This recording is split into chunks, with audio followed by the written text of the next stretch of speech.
এটা সেই ফরিদপুর জেলার ভাঙ্গা উপজেলা,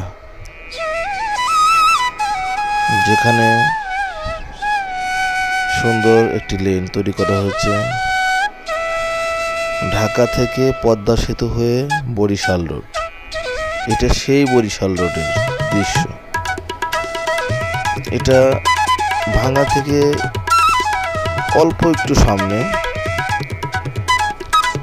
আর এখান থেকে আমরা রওনা দিচ্ছি। এখন এই যে পদ্মা সেতুর উপরতে আমরা উঠতেছি, আমরা এখন পদ্মা সেতুর উপর অতিক্রম করতেছি, পদ্মা সেতুর উপর উঠবো এখন।